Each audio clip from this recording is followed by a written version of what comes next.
Channel. তোমরা সবাই কেমন আছো? আশা করছি সবাই খুব খুব খুব ভালো আছো। আমিও খুব ভালো আছি। তো আজকে হলো ওয়েডনেসডে। সকালবেলা ঘুম থেকে উঠেছি, উঠে ফ্রেশ হয়ে নিয়েছি। এবারে পড়ানো ছিল, পড়ানো কমপ্লিট হয়ে গিয়েছে। তো চলো এবারে দেখবো কি কি রান্না হচ্ছে। বাবা বাজার থেকে চলে এসছে, তো চলো তোমরা দেখতে থাকো।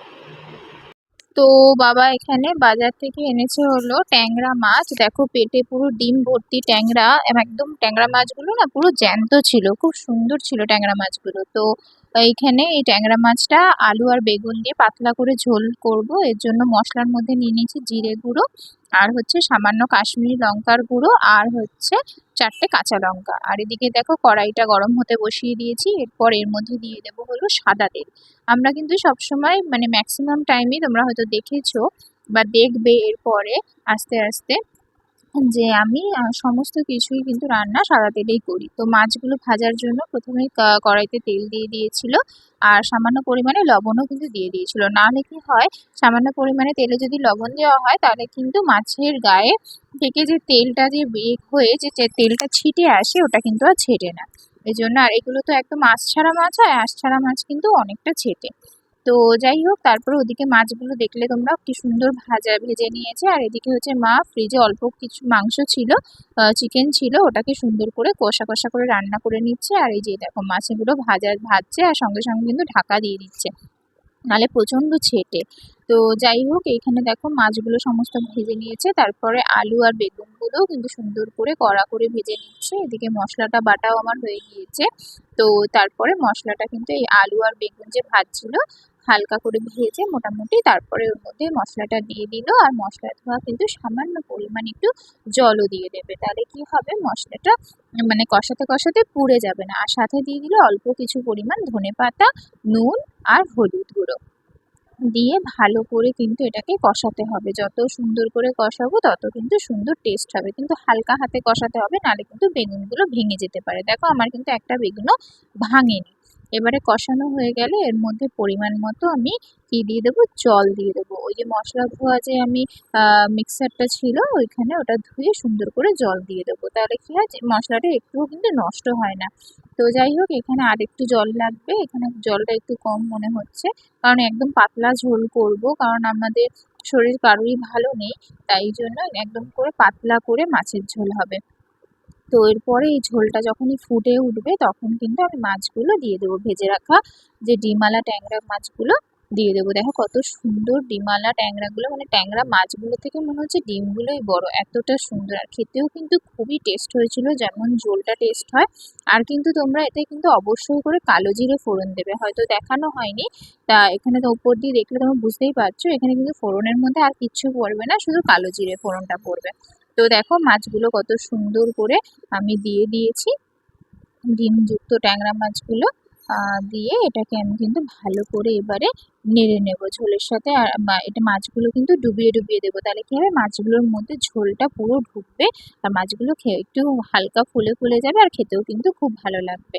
তো এবারে আমি কিন্তু মাছগুলোকে এরকমভাবে ফুটতে দেবো। আর এদিকে হচ্ছে সকালে ব্রেকফাস্টের জন্য এই যে ব্রাউন ব্রেডগুলো একটু শুকিয়ে মানে নেওয়া হচ্ছে, সেঁকে নেওয়া হচ্ছে।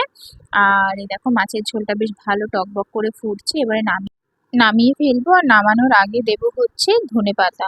এই যে ধনেপাতা যেটা বাকিটা ছিল, প্রথমে তো কষানোর সময় দিলাম, তোমরা দেখলে এতে কি হয় গন্ধটা খুব ভালো হয়, ফ্লেভার হয়, মানে ধনেপাতাটা পুরো মিশে যায় ঝোলের সাথে। আর নামানোর সময়ও কিন্তু অল্প করে ধনেপাতা যেটুকুনি থাকবে তোমরা কিন্তু অল্প করে ধনেপাতা দিয়ে দেবে। দেখো ঝোলটা কতটা সুন্দর করে ফুটছে। এবারে কিন্তু আমরা এই মাছের ঝোলটা নামিয়ে ফেলবো। দেখো তৈরি হয়ে গেল আমাদের ডিমওয়ালা ট্যাংরা মাছের পাতলা করে আলু বেগুন দিয়ে ঝোল।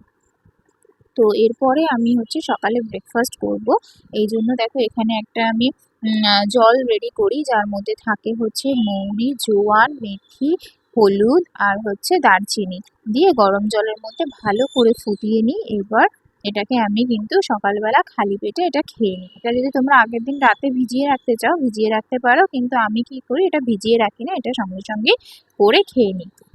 তো অনেকক্ষণ ধরে ওটা ফোটাতে হয়। এরপরে খাবো এই যে দেখো ডেইরি মিল্ক চকলেট, কালকে এটা আমাকে একজন দিয়েছিল, তো এই চকলেটটা আমি এবারে তো খাবো।